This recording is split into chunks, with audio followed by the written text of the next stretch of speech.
2014 में जब से नरेंद्र मोदी सत्ता में आए हैं, महंगाई ने ऐसी कमर तोड़ी कि जनता अभी तक सीधी नहीं हो पाई। इतने में भी जब साहब का मन नहीं भरा तो ऊपर से जीएसटी यानी गब्बर सिंह टैक्स लगाकर गरीब जनता को पूरी तरह से निचोड़ दिया। मोदी सरकार के सारे काले कारनामों का खुलासा कांग्रेस ने अपने ब्लैक पेपर में कर दिया है। प्रधानमंत्री मोदी ने टैक्स टेररिज्म को खत्म करने का वादा किया था। बीजेपी को तरह तरह के टैक्स लगाकर गरीबों का खून चूसने में महारत हासिल है।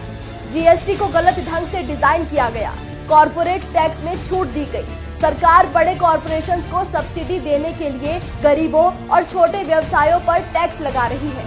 जीएसटी उपभोग पर लगने वाला कर है। एक तो गरीबों की वैसे ही कमाई है नहीं, जितना कमाता है सब रोजमर्रा की जरूरतों, राशन, दवाई में खर्च हो जाता है, जबकि अमीर मोटी कमाई करते हैं। अमीरों की सेविंग्स भी मोटी होती है।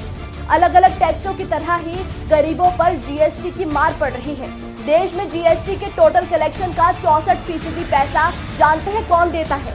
सबसे गरीब 50% भारत की जनता, जबकि सबसे अमीर 10% लोग जीएसटी कलेक्शन में मात्र 4% पैसे का ही योगदान दे रहे हैं। इसी तरह खराब तरीके से तैयार जीएसटी ने छोटे और मध्यम व्यवसायों को बड़ा नुकसान दिया है। छोटे कारोबारियों को कई तरह की छूट वाले 6 स्लैब को समझने में मुश्किल होती है।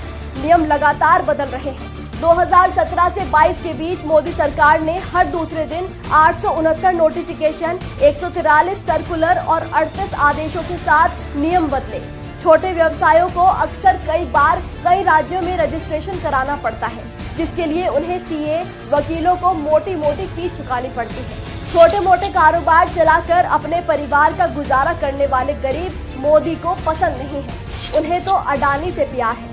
गरीब के लिए तो हर एक चीज पर टैक्स और जीएसटी लगाकर भूखा मरने को छोड़ दिया गया है। इतने के बाद भी बीजेपी कहती है कि महंगाई कहाँ है।